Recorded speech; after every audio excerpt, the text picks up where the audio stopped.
Hey everybody, how's it going? We're back. Basil and I are here to show off some deck profiles for you. That's right. We're starting off strong. A deck that I wasn't really expecting to get support and didn't really get support in a direct way, but got some cards that I think are usable for it. And it's something that has really become special to me. And it's Agumon, Bond of Bravery, with Ancient Greymon as a top end. I've been affectionately referring to this deck as Ancient Bravery. And so we'll jump right in. Starting off, the bottom end has not changed very much. Starting with one of the best draw eggs in the game is the BT14 Koromon. Card taken out of security, draw one. It's better than the BT5 Koromon still, because you can swing with that rookie and get a draw. But it's also better in this deck because we aren't taking swings with Greymons very much anymore. Which is why we had to switch the fifth egg to the BT11 Yokomon on deletion if you have a red Tamer, draw one. Our stack is going to be dying a lot on purpose in this deck, specifically because of the Ancient Greymon, and this is our best way to take advantage of it. There is one problem with this card, is that one of our rookies cannot evolve on top of it because it's red and not called Koromon, but for the most part, this is our best backup egg in terms of draw eggs for red. And as of right now, like Basil said, if you're playing red, you're probably in these eggs, or at least the Koromons. I mean, the Koromon's +1 basically is your thing. And so here's the bad news. The bad news is we can't just strictly play Agumons anymore. We do have to dip into these guys. Obviously, we're playing 4 Ukomon. disgusting. One of the promo, 3 of the BT16. These cards are too strong not to play, especially in a deck that doesn't necessarily just want to make a level 6 and then that's how you win your game. In a deck like this, it's very aggressive, very forward on the breeding phases. Ukomon is perfectly right at home. The reason it's not 5 is we do need to have an Agumon somewhere along the 2nd or 3rd breeding phase. But if you see Ukomon early, it's really good. Similarly, with this card, it actually does have synergy with one of the new Tamers that we have, but we'll talk about that a little bit later. Now we'll get into the proper rookies for the deck, starting with the BT14 SR Agumon. This card is actually a lot worse in the deck than it was in the old Bond profile that you've seen on the channel, because there are just not that many Greymons in the deck anymore. We're opting for a different path with our level 4 into top end. This card is still good because there are still Greymons in the deck, as well as the inherited 2K does count for our top end because Ancient Greymon is considered a Greymon, although Burning Greymon isn't. But Ancient does count for our deck here. Something translation issues. Yeah. A card that I underestimated in the original build of this deck is the EX1 Agumon. And we're actually playing it at 4 in this list. Like I said, we're down on the Greymons, but up on Tamers and up on Agumons. So this search is going to be a little bit more viable than it was in previous builds. And we're just not going to be able to utilize inheritables of other Agumons as well as we were than we are in this deck. So the EX1 Agumon makes a return to help us find some of those Tamers. Another new piece from the BT17 set is the BT17 Agumon. The inheritable is end of turn DNA, which is never going to happen in this deck. We are not playing Garurumons and Omnimons, but the start of main to grab a Omnimon or Greymon out of the trash is going to come up sometimes because we're pretty lean on Digimon past level 3. So the recursion effect of this Digimon is going to be really nice, as well as we're always going to be having Taikamiya in play, so we're always going to be activating its star domain. We've got, this is our problematic Agumon in the deck, the BT12 Agumon. You've never really thought about it, but it only evolves on a black egg. And the reason you never think about that is because you're always playing Koromons. So if you do open up Yokomon into BT12 Agumon, you're in rough shape. You just have to play it. But the reason we're still playing is because search is very, very good. Searches for, grabs a tie, which there are a million ties in this deck, and grabs a Greymon, which is our top end and our level 4. And then all turns 1k is half of 2k, so that's good enough. And also one that we feel perfectly fine playing to get that extra search. That's right. One last Agumon in the deck. I couldn't take this guy out of the deck. BT6 Agumon. There are times where you'll go into Bond, rip 2 checks and trash 1, and it feels great. You do use the all turns every now and then, but for the most part, it's just for that extra punch with Bond. And it does come up, and I wanted to keep it in the deck. So a whole bunch of rookies. It's a very aggressive list. So you need this many rookies, and the rookies are really strong, so you want to play that many. Moving on to our sole Greymon, actually in the deck, is the new Secret Rare Greymon. This is the card that initially had me re-looking at Bond as something that I could update in this set. And this card is extremely strong. It has Wind Digivolving, gain 3k, then pop something with equal or less DP.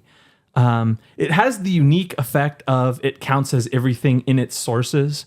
So if you are Koromon into Agumon into Greymon, you're all of those names. So you can put an Agumon on top of it.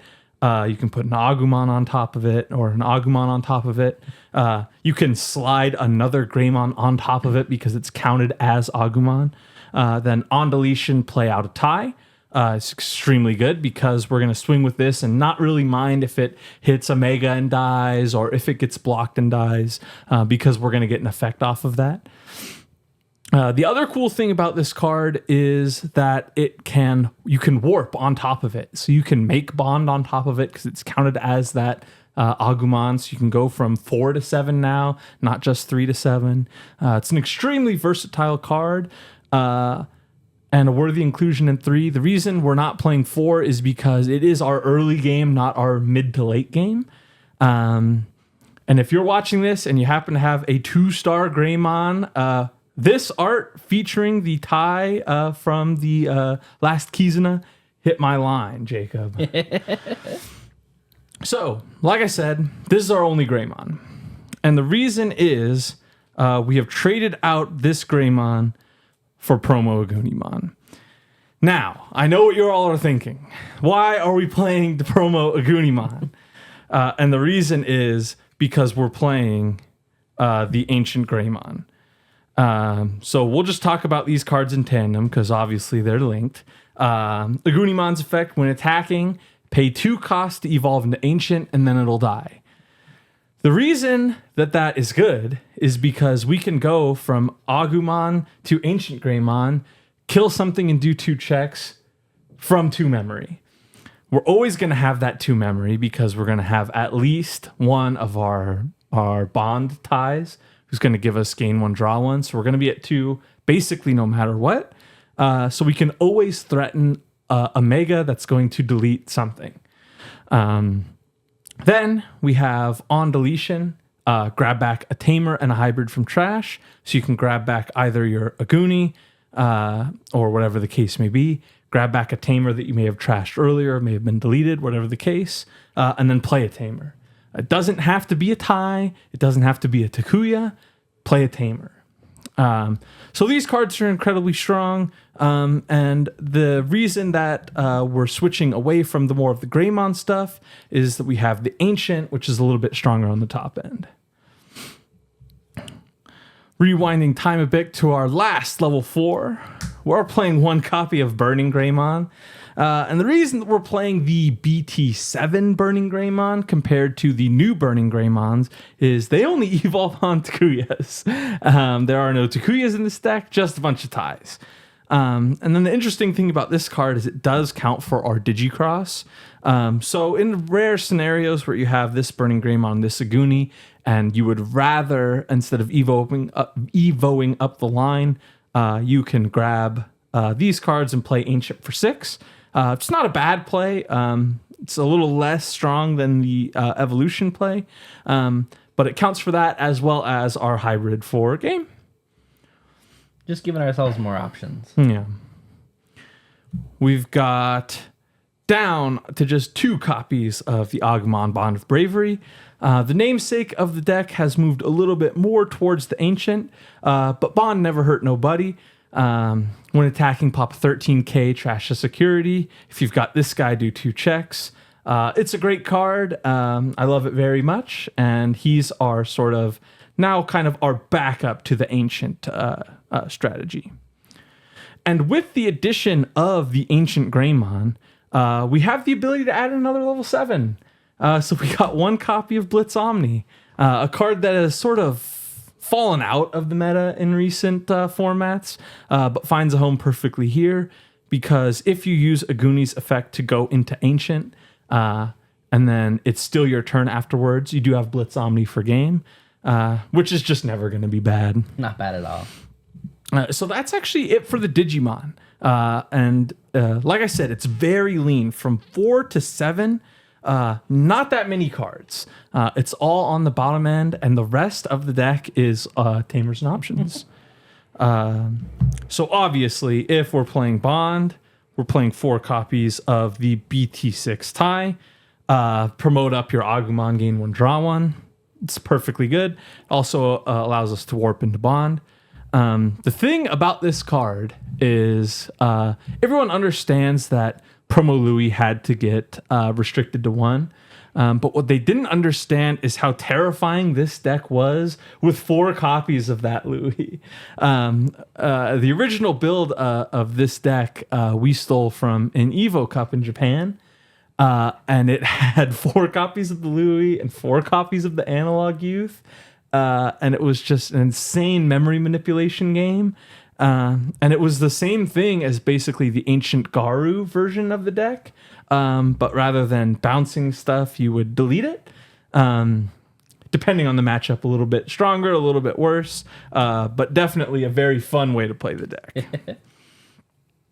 Now, we've got some more copies of Tai, starting with a card that a lot of people don't like to play, but I really like, is the BT14 Tai Cameo. It gives your vaccines plus 2k, so that's everything in the Agumon slot, not the Ukomons. Those are frees, not vaccines. But then a card removed from security, tap it to gain 1. It's great synergy with the aggression coming out of this list, with the trashing security effect of our megas, as well as if you just get an early chip in with an Agumon, you're going to gain that 1 extra memory. And having DP is really important in this deck because that is the deletion threshold for the Ancient Grey. Couple more copies of Tai with Kari making an appearance. This card is something that I really like to play when I was testing out the Marcus Hybrids deck. And it's a card that kind of the same rationale is going on here. We have a lot of offense and very little defense. So we're going to find ourselves in a scenario where it is 3-3 security kind of a lot, especially with the trashing our own security from the Agumon. And just sort of the nature of the deck is all gas, no brakes. So our opponent is going to have the ability to set up a Digimon and swing with it. We're not going to be blocking. We're not going to be countering. We're just swinging at our opponents. That's going to leave us both at 3 and make us start our turns at a very high number. We have 2 more copies of Tai and Kari, but from the past. The baby Tai and Kari. Now, this card is what another one, along with the Greymon, that put me back onto this deck. Obviously, it has great synergy with the Ukomons, because when you promote up an Ukomon, its ability is going to let you to suspend it to gain one because you hatch. Then it also has the unique ability of end of turn, you can bottom deck it to play another tie. So you can play out, your 4-cost tie and Karis for free, or just spit out another BT6 tie. And there were not a lot of ways to play ties for free before this set, and now we've got 2 of them. So incredibly strong for the deck. So that's it for the Tamers named tie, but there are a couple more Tamers in the deck. The first is 3 copies of Analog Boy. Everyone knows what this card does at this point, but a few things to mention about this card specifically in this deck is that it used to be really bad when you would mill Tamers. It doesn't really matter anymore in this deck because the Ancient Grey will let you grab back any Tamer that you need. If it gets killed by a Agumon, if it gets killed by, if people are still playing Hades Force or whatever the case may be, Ancient Greymon's going to grab it back. And then when your Ancient Greymon dies, you're going to get that hatch off and you're going to be able to continue to set up for your next turn. One last white Tamer in the deck. Obviously, we're playing 1 copy of Louis Iwata. At 4, this card was pretty insane in this deck. Because you could forget all of these guys and just keep promoting up and gaining memory and drawing cards off of your tie. You'd have, tap Louis and promote for game.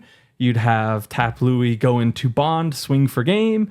Tap Louis go into Aguni, go into Ancient, Omni for game. There was just an insane amount of offense with this card. So while we are sad to see it go, we are happy that it is gone. Very happy. So that's it for the Tamers. Again, a very hefty number on the Tamers, but they're the heart and soul of this deck. Basically, every turn on this deck is Agumon Tamer of some kind. That's your mulligan. You're looking for, like I said, any of these cards are good openers unless you have Agumon into Yokomon.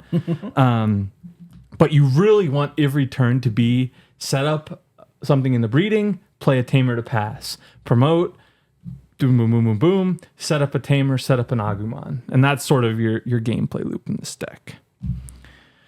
4 more cards in the decks. In the deck, 2 sets of option cards. The first is Crimson Blaze, down to 2 compared to the 3 in the previous list. And the reason is Crimson Blaze stocks are a little bit down right now. Numemon took a hit. Things aren't really going super wide. They're going a little bit more tall.